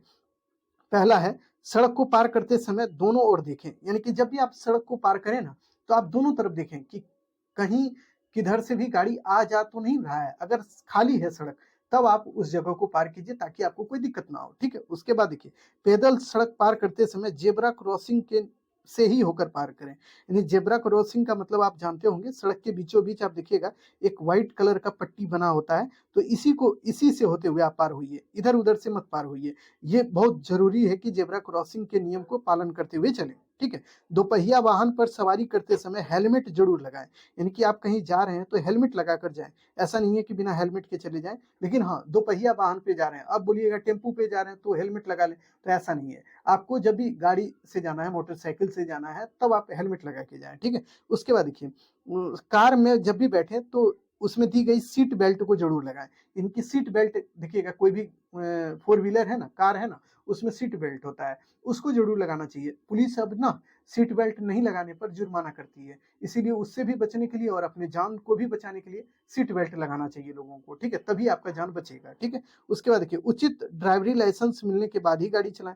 यानी कि गाड़ी ऐसा नहीं है कि आप बिना कुछ किए करे चला लें, यानी आपको ड्राइवरी लाइसेंस मिल जाए तभी चलाएं, ये बहुत जरूरी है, ठीक है। उसके बाद देखिए, सड़क यातायात चिन्ह को अच्छी तरह से समझकर उन्हें पहचाने और उसका पालन करें। यानी कि सड़क यातायात के जो नियम है ना, उसको चिनिए या उसको जानिए और उसी हिसाब से आप चलिए, यानी उसको मत तोड़ने का प्रयास कीजिए, ठीक है। इसको भी ध्यान में रखिएगा। उदंडता पूर्वक गाड़ी न चलाएं। यानी कि गाड़ी जब भी चलाएं तो एकदम आहिस्ता से शालीन स्थिति में चलाएं। ऐसा नहीं कि उदंड बनकर चला रहे हैं गाड़ी, तो इससे क्या होगा, इससे दिक्कतें तो होगी ही। इसीलिए जरूरी है कि आप गाड़ी चलाएं तो बढ़िया से चलाएं, एकदम अस्थायी रूप से नहीं, अस्थायी रूप से चलाएं, ठीक है।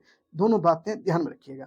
अनावश्यक रूप से गाड़ियों को ओवरटेक ना करें। यानी कि गाड़ी आप देखिएगा, कोई कोई नए नए जो बच्चे हैं जो कि गाड़ी चलाना सीखे हैं ना, तो वो ओवरटेक करना बहुत ज्यादा पसंद करते हैं, वो दूसरे को मतलब पीछे करने के लिए ओवरटेक करते रहते हैं। तो ये काम भी नहीं कीजिए, क्योंकि ये काम कीजिएगा तो इससे दिक्कतें ये है कि आपके भी जान को दिक्कत है और जो व्यक्ति जा रहा है आगे उसको भी दिक्कत आप कर दीजिएगा, ठीक है। उसके बाद देखिए, पुराने घिसे टायर और खराब हेलमेट को यूज में ना लाएं। यानी कि देखिए, आपका गाड़ी है और आपके गाड़ी का चक्का जो है, यानी कि जो टायर है वो बहुत पुराना है, तो उसका यूज नहीं कीजिए। हेलमेट अगर आपका अच्छा नहीं है तो उसका भी यूज नहीं कीजिए। नया हेलमेट, नए टायर का यूज करें ताकि आपको कोई दिक्कत ना हो।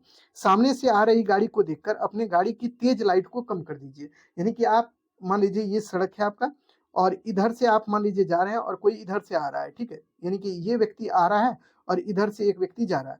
अब जा रहे हैं तो आपका जो लाइट जल रहा है रात में, उस लाइट को कम कर दीजिए, क्योंकि ये व्यक्ति जब आ रहा होगा ना, इसके आंख पर पड़ेगा, इससे हो सकता है कि दुर्घटना हो जाए, ठीक है। आपकी एक नादानी उसकी जान को ले सकता है। इसीलिए कोशिश करें जब भी आप आए जाए तो कम लाइट को थोड़ा धीमा कर दीजिए, ताकि दूसरे को दिक्कत ना हो और आपको भी कोई दिक्कत ना हो, ठीक है।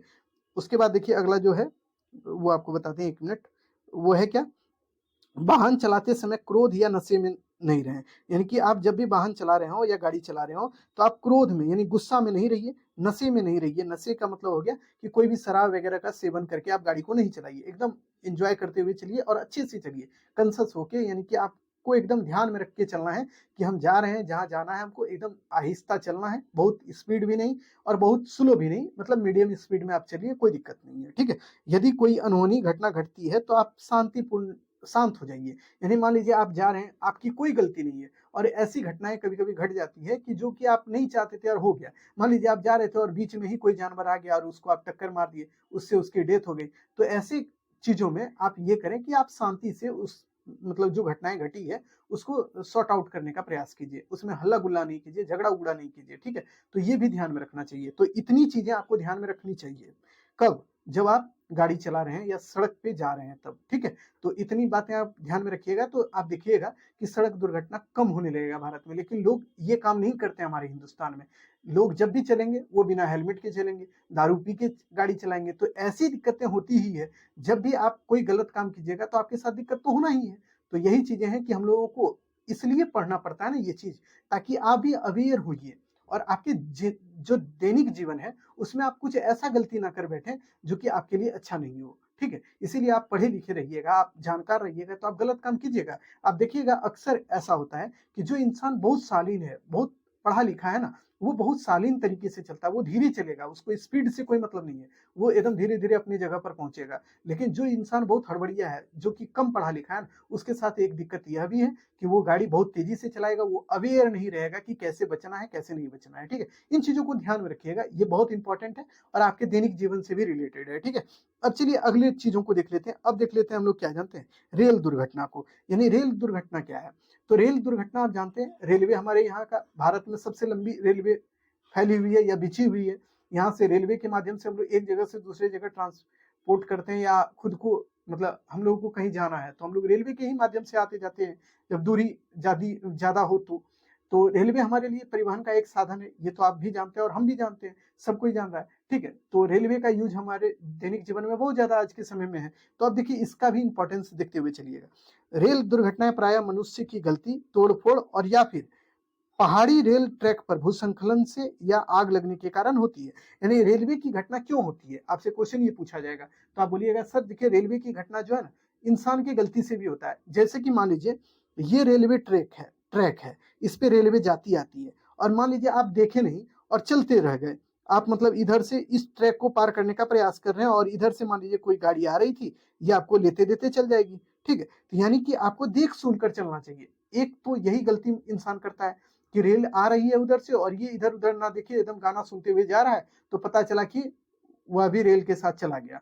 तो ये भी दिक्कतें हैं कि हम लोगों की गलती भी रहती है। तो ठीक है, पहली बात तो ये ध्यान में रखिएगा। दूसरी गलती ये होती है कि आपको ध्यान में ये रखनी है कि इसमें जो है ना तोड़ फोड़, यानी इंसान के द्वारा, यानी हम ही लोग जो है तोड़ फोड़ अगर कर देते हैं रेलवे में। कभी मान लीजिए होली के टाइम में एक समय होता था ना बच्चों, आज से 10 साल पहले क्या होता था बिहार में या कहीं भी, कोई भी भारत के कोई भी इलाके में अगर गाड़ी जाती थी ना तो अक्सर देखिएगा रेलवे में जो बैठे हुए लोग होते थे, रेल में जो बैठ के जाते थे, उनके साथ बहुत बड़ी दिक्कत ये होती थी ना, वो दिन में जाते थे अगर ना, तो उनके ऊपर जो है एक तरह से देखिएगा लोकल लोग जो होते हैं, जो कि रेलवे के बगल में उसका घर है, रेलवे ट्रैक के बगल में, वो लोग क्या करते थे कि रंग वगैरह जो है ना कोई प्लास्टिक में भर के या फिर बलून में भर के फेंक देते थे गाड़ी पे, और उससे इतना तेजी से चोट लगता था, कभी कभी लोगों का आंख हो कुछ भी नुकसान हो जाता था, ठीक है। तो ऐसी दिक्कतें भी होती है। कभी कभी लोग को ऐसा नहीं काम करना चाहिए कि रेल में जो आ जा रहे हैं लोग उनको भी परेशान नहीं कीजिए। होली के समय में ये ज्यादा होता है, ठीक है, और खास करके बिहार में ये घटनाएं ज्यादा होती है। तो ये भी दिक्कतें हैं। उसके बाद देखिएगा पहाड़ी इलाका जहाँ है, जैसे कि आप देखिएगा सिक्किम वगैरह, इस इलाके में तो रेल चलता भी नहीं है। जो भी पहाड़ी इलाका है जहाँ पे देखिएगा जो बड़े बड़े पहाड़ हैं और उसी के बीच में रेलवे चल रहा है, तो वहां पे क्या होता है ना, कभी कभी क्या होता है रेलवे ट्रैक पर जो है पहाड़ टूट कर गिर गया, यानी कि पहाड़ का कोई हिस्सा टूटा, पत्थर उतर गिर गया, तो इससे भी ड्राइवर को पता नहीं चलता है कि भाई कुछ टूट के गिर गया है, और वो गाड़ी स्पीड में रहती है, तो ऐसे में भी दुर्घटनाएं हो जाती है, ठीक है। तो ये सब महत्वपूर्ण कारण है। और कभी कभी रेल में आग भी लग जाता है। कैसे आग लगता है वह भी बता देंगे अभी थोड़ा देर में, ठीक है। रेल दुर्घटना में जान और संपत्ति का बहुत हानि होता है। भारतीय रेलवे प्रति वर्ष जो है ना इन दुर्घटनाओं के कारण भारी नुकसान में रहता है। यानी भारतीय रेलवे को बहुत ज्यादा नुकसान इसी वजह से होता है ना कि ये जो दुर्घटनाएं हो रही है। अभी आप देखिएगा आज एक साल में भारत में बहुत ज्यादा रेलवे का दुर्घटना हो रहा है। क्यों हो रहा है पता है? इसका रीजन मेनली ये है कि आज हमारे देश में ना एक ही समय पर 2-3 गाड़ियां चल रही है, और ट्रैक पर एक ही समय में 2-3 गाड़ियां आपस में ही लड़ जा रही है, ठीक है। तो इससे बहुत ज्यादा लोगों के साथ दिक्कत हो रहा है। कुछ समय पहले उड़ीसा में हुआ था, मतलब लगातार हो रहा है, ठीक है। तो इस बात को भी ध्यान में रखिएगा। कुछ सुरक्षात्मक तरीकों और सावधानियों को अपना कर ही ये जो रेल दुर्घटना है ना इसको कम किया जा सकता है, और इसकी हानि को मतलब कम करने का प्रयास किया जा सकता है। अब देखिए उन चीजों को देख लीजिए। तो रेलवे क्रॉसिंग पर सिग्नल और झुलती हुई बैरियर जो होता है ना उस पर ध्यान दें, और जबरदस्ती उसके नीचे से पास करने की कोशिश ना करें। यानी कि कभी कभी आप देखिएगा रेलवे क्रॉसिंग है, मान लीजिए ये आपका सड़क है, रेलवे क्रॉसिंग क्या होता है उसको समझा देते हैं अब आपको। ये मान लीजिए रेलवे का दो मतलब ये रेलवे जाने का ये ट्रैक है इसका, और इधर से ही कभी कभी देखिएगा सड़क भी पार होता है, ठीक है। तो सड़क से तो आप तब जाते हैं ना जब रेल इधर से नहीं आ रहा होगा तब। और कभी कभी हम लोग क्या करते हैं गलती ना, यहाँ पे देखिए दोनों तरफ आप देखिएगा एक गोल लगा रहता है रेलवे फाटक, जिसको बोलते हैं फाटक, दोनों तरफ लगा रहता है, ताकि अगर मान लीजिए कोई गाड़ी आ रही है, रेलगाड़ी आ रही है, तो वो फाटक गिर जाता है, तब कोई भी गाड़ी वाला, मोटरसाइकिल वाला ये इस रोड से होकर नहीं जा सकता है, ठीक है। तो ये दिक्कतें, ये तो मतलब सावधानी बरती जाती है। लेकिन कुछ लोग इतने होशियार हैं और कितने प्रतापी लोग हैं कि देखिएगा कि ये जो फाटक लगी रहती है ना उसी के नीचे से ये फाटक गिर गया है, और वो इसी के नीचे से जाने का प्रयास करेंगे, नीचे से मतलब गाड़ी को एकदम सुता के निकाल लेंगे, ठीक है। तो ऐसी चीजों में कभी कभी दुर्घटनाएं हो जाती है। तो ये काम कभी नहीं करना चाहिए, आप कभी मत कीजिएगा, क्योंकि ये बहुत खतरनाक चीज हो जाता है, ठीक है। बिना चौकीदार वाले क्रॉसिंग पर, यानी मान लीजिए कोई रेलवे क्रॉसिंग है जहाँ पे एक गाड़ी भी जाती है, मोटरसाइकिल सब भी, यानी कि सड़क से, और एक रेल भी आती है, रेल ट्रैक भी बिछा हुआ है, तो उस जगह पे अगर कोई गार्ड ना हो ना, यानी कि जो भी ट्रैकमैन होता है वो अगर नहीं हो, तो उस समय आप ये करें कि अगल बगल देख लीजिए कि कोई रेल उल आ नहीं रहा है ना, गाड़ी इधर उधर से नहीं ना आ रहा है, तब वहां से निकलिए, ऐसे मत निकल जाइए। तो ऐसे में अगर निकल जाइएगा तो कभी कभी आपके साथ दुर्घटना हो सकती है, ठीक है। उसके बाद देखिए, ट्रेन को पुल या किसी सुरंग पर ना रोकें, क्योंकि वहां से निकलना बहुत दिक्कत होता है, यानी निकलने में संभावनाएं बहुत कम रहती है कि आप निकल पाइएगा। यानी मान लीजिए आप कोई ट्रेन से आप सफर कर रहे हैं और आपको मन है, आपका घर आ गया और आपका मन है कि हम यहीं गाड़ी रोकें, अगर आप रोकना चाहेंगे और वो जगह जो है खतरनाक है, थोड़ा रिस्की है, तो वहां रोक तो दीजिएगा, लेकिन आप जब निकलना चाहिएगा तो नहीं निकल पाइएगा, उस समय आपके साथ दिक्कत हो सकता है, ठीक है। इसीलिए इससे भी बचना चाहिए। उसके बाद देखिए, ट्रेन में ज्वलनशील पदार्थ को लेकर ना यात्रा करें, इनकी जैसे गैस है ये सब लेकर नहीं जाना चाहिए, माचिस या फिर कहें तो कोई भी लाइटर वगैरह ये सब नहीं लेके चलना चाहिए, ठीक है। जलती गाड़ी मतलब चलती गाड़ी में बाहर झुक कर नहीं झांके, यानी कि जब ट्रेन चल रही है तो आप देखिएगा बहुत से लोगों का ये आदत होता है कि वो ट्रेन में आप देखिएगा एकदम आगे में फाटक जो दरवाजा होता है ना, गेट, वहीं पे बैठे रहेंगे और वहीं से इधर उधर हुलुक डुलुक करते रहेंगे। तो ऐसी स्थिति में उनके साथ बहुत दिक्कत हो सकता है। अभी ही देखिएगा कुछ समय पहले बेगूसराय में क्या हुआ कि एक व्यक्ति जा रहा था वही गाड़ी से और उसके साथ एक चोर जो है उसका पूरा मोबाइल छीन लिया, ठीक है। और उसके बाद वो चोर भी पकड़ा गया, और पकड़ा गया तो उसके साथ भी लोगों ने बहुत मतलब गलत तरीके से उसके साथ पेश आए लोग, ठीक है। तो ये सब भी हो सकता है। उसके बाद देखिए, ट्रेन में धूम्रपान नहीं कीजिए, यानी कि सिगरेट वगैरह नहीं पीना चाहिए ट्रेन के अंदर, ठीक है। तो इस बात को भी ध्यान में रखिए कि आप कोई भी नशा करते हैं तो ट्रेन के अंदर नहीं कीजिए, ताकि अन्य लोगों को दिक्कत हो, ठीक है। बिना आवश्यकता के आपातकालीन चेन को भी नहीं खींचना चाहिए, चेन यहाँ लिख लीजिएगा, चेन, ठीक है। आपातकालीन जो चेन होता है ना, उसको तभी खींचे या खींचे जब आपकी जरूरत हो, अगर नहीं जरूरत है उसको खींचने की तो नहीं खींचिए, ठीक है। तो इन चीजों को भी ध्यान रखिएगा। इस प्रकार आपका जो है ना रेलवे वाला जो दुर्घटना था वो खत्म हो गया, ठीक है। अब देखिए, यहाँ से हवाई दुर्घटना हम लोग देखते हैं, ठीक है। अभी थोड़ा सा वीडियो और लंबा बनेगा, क्योंकि इसका रीजन है ना, इसमें बहुत से टॉपिक को हम लोग लेके आए थे, मतलब हमारा सीधा फंडा ये है कि आपका एग्जाम से पहले हम कंप्लीट करा दें। ऐसा नहीं है कि छोटा छोटा वीडियो देते जाएंगे तो बहुत समय लग जाएगा, क्योंकि आपका बहुत बड़ा टॉपिक है, या आप देखिएगा सिलेबस आपका जो है ना वो बहुत छोटा नहीं है। इसीलिए आप धैर्य रख के वीडियो को देखने का आदत लगा दीजिए, क्योंकि इस बार जो है ना सिलेबस छोटा नहीं है और हम भी नहीं करा पाएंगे। अगर आप पढ़ रहे हैं हमसे तो हमारा कोशिश होगा ना कि कंप्लीट करके दें आपको। अगर हम कंप्लीट नहीं देंगे तो आप ही हमको गाली दीजिएगा कि मास्टर पढ़ाता तो है अच्छा, लेकिन ये कंप्लीट नहीं कर पाता है। तो ऐसा काम हम नहीं करना चाहते, इसीलिए थोड़ा सा वीडियो बड़ा बनेगा। इसको थोड़ा सहूलियत से बैठ के देख लीजिए, मन करे तो एक बार में देखिए, नहीं करे तो यहाँ से छोड़ दीजिए, और फिर अगली बार मतलब जब आपका मन होगा ना फिर बैठिएगा और फिर यहीं से चालू कर दीजिएगा, और जो बचा हुआ पार्ट रहेगा उसको देख लीजिएगा और उसका नोट डाउन कर लीजिएगा, ठीक है। तो चलिए, अब जो नया टॉपिक है इसको भी देख लीजिए, हवाई दुर्घटना। हवाई दुर्घटना, रेल तो आप समझ गए, सड़क आप समझ गए, अब हवाई देखिए। हवाई जहाज वगैरह जो आप देखते हैं ऊपर में हेलीकॉप्टर वगैरह उड़ता है, तो कभी कभी आप देखिएगा कि इसमें भी दुर्घटना हो जाता है। क्यों होता है तो आप उसको भी बताएंगे। उसके बाद आप देखिए, बिहार में ही एक बार आप देखिएगा कुछ दिन पहले बाढ़ आया था, ठीक है। तो वहां पे क्या हुआ जानते हैं, हवाई जहाज मतलब हेलीकॉप्टर जो है ना वो था एयरफोर्स का, ठीक है। वो आया हुआ था और शायद आर्मी का था, हाँ आर्मी का था। और वो जो हेलीकॉप्टर था ना वो लैंड करने से पहले ही क्रैश कर गया। वहां के स्थानीय लोगों ने उस हेलीकॉप्टर पर सवार जो भी लोग थे ना उनकी जान को बचाया हुआ था, ठीक है। तो कभी कभी ऐसी घटनाएं होती है कि वो क्रैश कर जाता है, तो आखिर क्यों होता है तो अब उसको देखते हुए चलिएगा। हवाई दुर्घटना जो है ना यांत्रिकी खराबी के कारण होता है, यानी कि मान लीजिए हवाई जहाज है उसमें कोई दिक्कत हो गया अंदर से, तो इस वजह से हवाई दुर्घटना हो सकता है। उसके बाद देखिए, आग से भी ये हो सकता है, खराब लैंडिंग से भी हो सकता है, टेक ऑफ जो कि असुरक्षित उतरना और उठाना जो होता है ना वो अगर आप करते हैं तब भी ये दिक्कत हो सकती है, या मौसम अगर खराब है तब भी हो सकता है। और उसके बाद देखिए, कोई मान लीजिए हाईजैक कर लिया, जैसे कि आपने एक मूवी भी है निर्जा भनोट की, देखिएगा।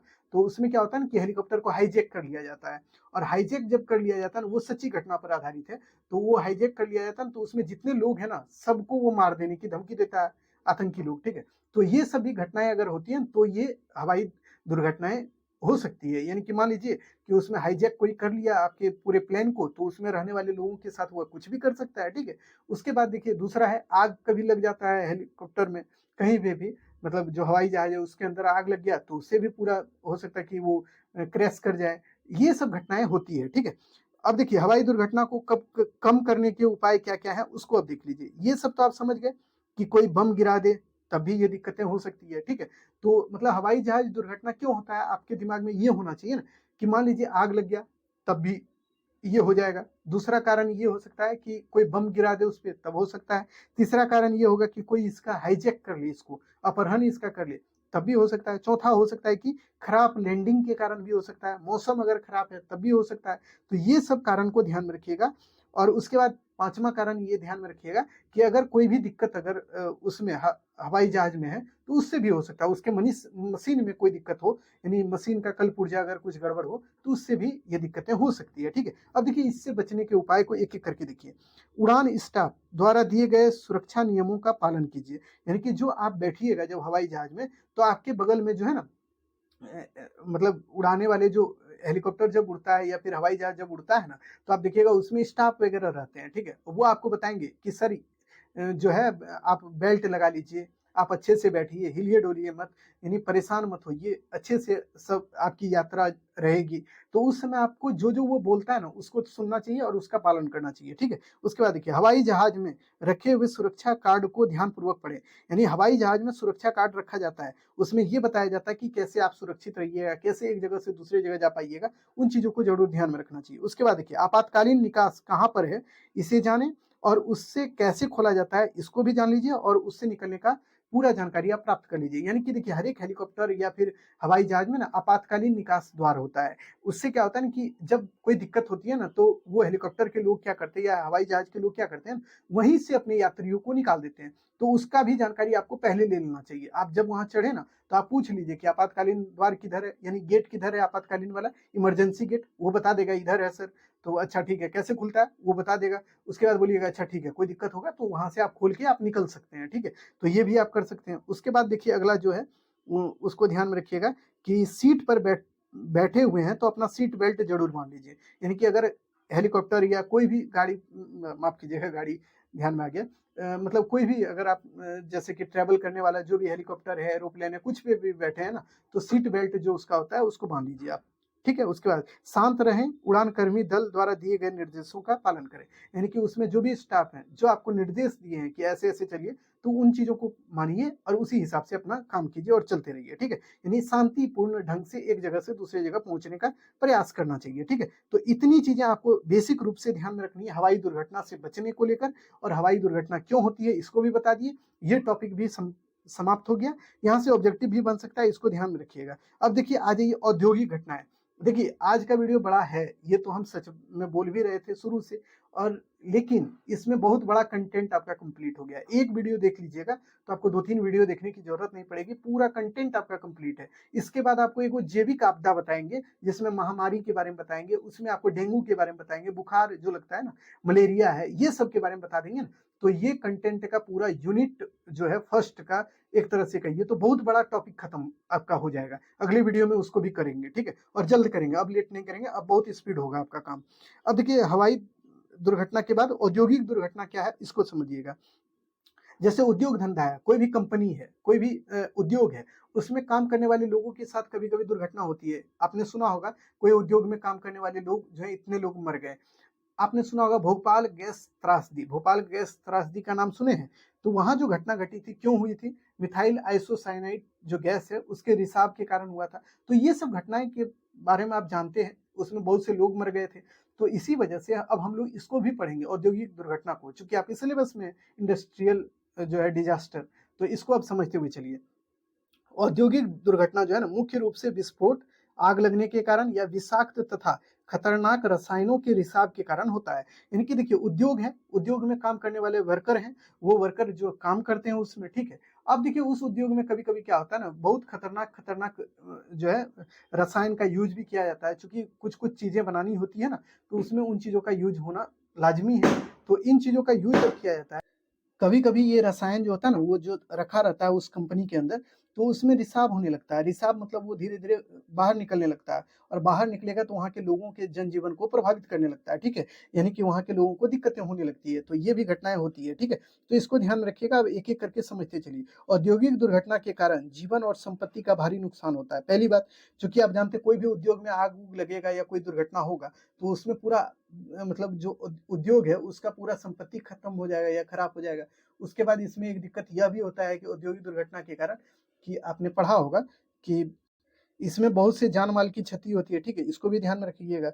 रसायनों का रिसाव मानव भूलों के कारण भी हो सकता है और यांत्रिकी गड़बड़ी के कारण भी हो सकता है, यानी कि जो भी रसायन वगैरह जो वहां पे रखे जाते हैं वो इसलिए भी निकल सकता है ना, क्योंकि वहां पे कोई भी इंसान कुछ गलती कर दिया तो वो हो सकता है उसका कारण, या फिर कोई यांत्रिकी यानी कि मशीनी कोई दिक्कत हो तो उससे भी वो जो है रसायन निकल के बाहर आ सकता है और उससे जो आम जनजीवन है उससे प्रभावित हो सकता है, ठीक है, इसको भी ध्यान में रखेंगे आप। उसके बाद देखिए भू संबंधित खतरे जैसे भूकंप, बाढ़ आदि के कारण भी ये चीजें हो सकती है कि वहां पे औद्योगिक दुर्घटना हो, ठीक है। किसी भी उद्योग में आग मनुष्य की गलती या फिर बिजली की गड़बड़ी जिसको शॉर्ट सर्किट बोलते हैं के कारण लग सकती है, ठीक है। तो इस बात को ध्यान में रखिएगा कि देखिए औद्योगिक घटना ऐसा नहीं है केवल इंसान की ही गलती से होगा, कभी शॉर्ट सर्किट लग गया अपने आप बिजली में तो उससे भी आग लग जाता है और उसमें भी बहुत से लोग मर जाते हैं, ठीक है। दूसरी बात ये भी ध्यान में रखिए, ये औद्योगिक घटना जो है, दुर्घटना जो है ना, ये बहुत जानलेवा मतलब है, ठीक है, इससे बहुत से लोगों की डेथ हो जाती है, ठीक है। तो इसको भी ध्यान में रखते हुए चलिएगा। अब देखिए अगला जो टॉपिक है इसी में उसको देखिए, औद्योगिक दुर्घटना के प्रभाव क्या होते हैं उसको देख लीजिए। ये तो आपको बता दिए कंसेप्ट कि औद्योगिक दुर्घटना कैसे होता है, उसमें आपको बताया कि देखिए भाई औद्योगिक दुर्घटना का मेन जो रीजन है वो ये है कि वहां पे बिजली मतलब जो तार है उसमें अगर शॉर्ट सर्किट हुआ तो उससे हो सकता है, कोई भी इंसान की गलती से हो सकता है, अगर मान लीजिए वहां पे कोई विषाक्त जो पदार्थ है उसके रिसाव से भी हो सकता है, ठीक है।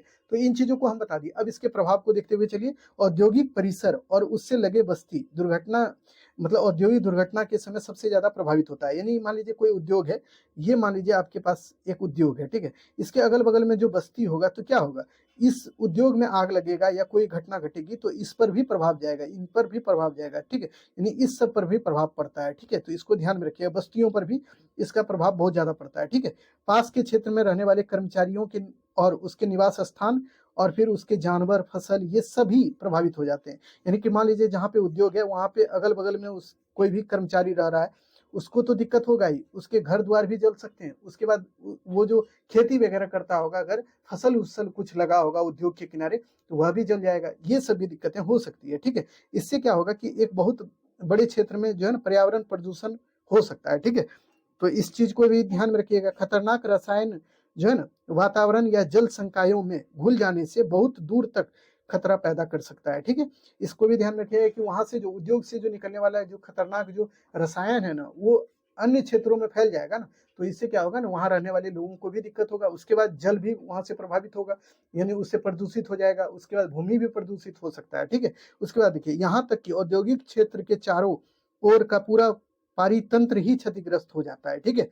तो ये औद्योगिक दुर्घटना यानी इसका प्रभाव ये पड़ता है ना कि उद्योग में रहने वाले जो लोग हैं उनके साथ तो दिक्कत होगा ही, उसके अगल बगल जो बस्ती है वो भी प्रभावित होगा। उसके बाद वहाँ जो भी जीव जंतु है उस वह भी प्रभावित हो जाएगा, पर्यावरण प्रभावित हो जाएगा, वहाँ की जो भूमि है वह भी प्रभावित हो जाएगी, ठीक है। जैसे कि अब देखिए एक घटना हुआ था कब 1984 में भोपाल गैस त्रासदी की जो घटना हुई है वो क्यों हुई थी, मिथाइल आइसोसाइनेट जो गैस है उसके रिसाव के कारण हुआ था। और जो है इसमें जो है ना लगभग 2000 से ज्यादा लोग मर गए थे, यानी 2500 से भी ज्यादा लोग डेथ कर गए थे, ठीक है। ये उद्योग में ही होने वाला घटना था, यानी मिथाइल आइसोसाइनेट जो गैस है ना ये पूरा का पूरा रिसाव इसका हुआ, इससे जो भी लोग वहां काम कर रहे थे उनकी डेथ हो गई थी, ठीक है। तो इसको भी ध्यान में रखिएगा, ये हो सकता है कि आपसे क्वेश्चन बन जाए। अब देखिए इसी में अब एक और टॉपिक देख लीजिए, औद्योगिक दुर्घटना के कारण निर्मित भवन भी बुरी तरह से प्रभावित हो जाता है। इनकी भवन पर भी इसका प्रभाव पड़ता है कि जो भी भवन में ये उद्योग होगा, देखिए उद्योग इंडस्ट्री कोई ना कोई भवन या बिल्डिंग में होता ही है। अब वो बिल्डिंग में अगर कोई घटना हुआ तो वो बिल्डिंग भी प्रभावित होगा, वो बिल्डिंग भी जल उल जाएगा, खराब हो जाएगा, ठीक है। उसके बाद इस दुर्घटना के कारण रसायन जो निकलता है उससे पर्यावरण प्रदूषण भी होता है, जिस जो कि जनजीवन के लिए बहुत हानिकारक होता है, ठीक है। इससे पर्यावरण भी प्रदूषित हो सकता है, ठीक है। अब देखिए औद्योगिक दुर्घटना से बचने के उपाय क्या क्या है, अब उसको जल्दी से हम करा देते हैं क्योंकि अब समय भी ज्यादा लग गया है इसमें और हम लोग कोशिश भी कर रहे हैं कि अब जल्दी से इसको खत्म करें, ठीक है। तो देखिए पहला है खतरनाक रसायनों का तालिका बनाना, यानी मान लीजिए अब इसको हम समझा देते हैं, इसका स्क्रीनशॉट लेके आप पढ़ लीजिएगा। तो इसमें क्या है कि अगर मान लीजिए कोई भी उद्योग है तो उसमें कोई भी रसायन का यूज कर रहे हैं तो उसमें अगर मान लीजिए आपको पता है कि ये खतरनाक रसायन है यानी जानलेवा रसायन है तो उसका यूज तो आप कर रहे हैं, ये बात तो ठीक है। उसका एक तालिका बना दीजिए, यानी कि उसका एक टेबल बनाइए, ठीक है। और उस टेबल से अपने यहाँ जो काम करने वाले मजदूर है ना या कर्मचारी हैं उस सबको बता दीजिए कि भाई देखो यहाँ पे ये रसायन का यूज होता है, यानी ये चीजों का, केमिकल्स का यूज हम करते हैं और इस केमिकल में ये दिक्कतें हैं, अगर हम लोग उसको छू लेंगे या हम लोग उसको सूंघ लेंगे तो हम लोग को दिक्कत हो सकता है। तो इससे बचने का उपाय करना, इसको ज्यादा यूज नहीं करना, इससे बच के रहना, ये सब आप अपने कर्मचारियों को बता दीजिए, तभी इससे आप बच सकते हैं। ठीक है, तो औद्योगिक जो दुर्घटना से बचने का एक पहला उपाय यही है। तो इसको देख लीजिएगा, इसको यहीं पे हम लिख दिए हैं, वही चीजें लिखे हैं जो कि हम आपको बताए थे, तो उसको आप रट लीजिएगा। ठीक है, उसके बाद देखिए, फैक्ट्री कभी भी रिहायशी इलाकों में नहीं बनना चाहिए, यानी कि जो भी इंडस्ट्री आप बना रहे हैं ना, वो रिहायशी इलाके में नहीं, यानी कि कॉमर्शियल इंडस्ट्री जब भी बने वो एकदम साइड इलाके में बने, यानी कि शांत जगह पे बने। रिहायशी इलाके में नहीं बनने से ये होगा ना कि वहां पे जो भी लोग अगल बगल में रह रहे हैं उनको ज्यादा दिक्कत नहीं होगा, और शांत जगह, अलग जगह पे होगा, तो उससे बहुत ज्यादा ये संभावना है कि कोई भी क्षति अगर होता है तो वो इंडस्ट्री को होगा, अन्य लोगों को कम होगा। ठीक है, तो ये भी ध्यान में रखना चाहिए। औद्योगिक क्षेत्र और रिहायशी इलाकों के बीच हमेशा दूरी होना चाहिए और हरित पट्टी उसके बीच विकसित कर देना चाहिए, ताकि इससे जो भी घटनाएं होगी वो ज्यादा इफेक्ट ना डाले। ठीक है, उसके बाद देखिए, समुदाय के सभी व्यक्तियों को खतरे और उससे बचने की योजनाओं की जानकारी देनी चाहिए। समुदाय के कुछ सदस्यों को संभावित खतरे पर ध्यान देने के लिए भी रखना चाहिए, नियमित वो ध्यान रखे। यानी कि सीधा मतलब है ना कि औद्योगिक कोई भी घटना होगा तो उससे बचने का उपाय यही है कि लोगों को अवगत करा दीजिए कि भाई उद्योग से घटना होती है, इससे बचने का उपाय यही है कि अगर कोई इस तरह की घटनाएं होगी तो आप अपना जान बचाकर भागिए वहां से। ठीक है, इन चीजों से लोगों को अवगत कराइए। दूसरा बात, वहां पे कुछ ऐसे भी कर्मचारी अपने उद्योग में रखिए जो वो जो घटना घटने वाली है, कुछ गलत होने वाला है, उस पर ध्यान वो रखे हर हमेशा। जैसे कि बिजली का तार का वो जांच करते रहे ताकि उसमें शॉर्ट सर्किट ना लगे। कोई भी अगर रसायन रखा हुआ है तो उसके रिसाव के बारे में वो जानकारी लेते रहे कि उससे ज्यादा रिसाव तो नहीं हो रहा है। अगर ज्यादा रिसाव हो रहा है तो यानी कि उस रसायन को वहां से हटा दे। ये सब कर सकता है, तभी ये औद्योगिक घटना जो होती है वो कम हो पाएगी। ठीक है, उसके बाद देखिए, विषाक्त रसायनों को उद्योग में सीमित उपयोग करना चाहिए। यानी कि बहुत ज्यादा विषाक्त जो रसायन है ना, उसका यूज जो होता है उद्योग में वो कम करें तो अच्छा है। ठीक है, उसके बाद उसका ज्यादा यूज नहीं करें तो बेहतर। उसके बाद देखिए, अग्निशामक क्षमताओं की को समृद्ध बनाएं और चेतावनी माध्यमों में सुधार लाएं। यानी कि सीधा कहने का मतलब यह है कि अग्निशामक जो चीजें हैं, यानी आग को बुझाने वाला जो भी मशीन वगैरह है, जो भी चीजें हैं, उनका ज्यादा यूज करें ताकि कोई भी इस तरह की घटना हो तो उसको जल्दी से कंट्रोल किया जा सके। ठीक है, तो ये पूरा का पूरा औद्योगिक घटना से रिलेटेड बातों को बता दिए, इससे बचने के उपाय, इसके क्या कारण थे और ये क्यों होता है, इन चीजों को हम लोग डिस्कस किए। ये पूरा टॉपिक खत्म हो गया, यानी मानव निर्मित आपदा जो है वो आपका कंप्लीट। यहाँ से कोई भी सवाल बनेगा तो इसी के अंदर बनेगा, यही आपका पूरा सिलेबस था। ठीक है, तो ये कंप्लीट कर दिए। अब देखिए, जैविक आपदा आपको अगले वीडियो में हम लोग करा देंगे।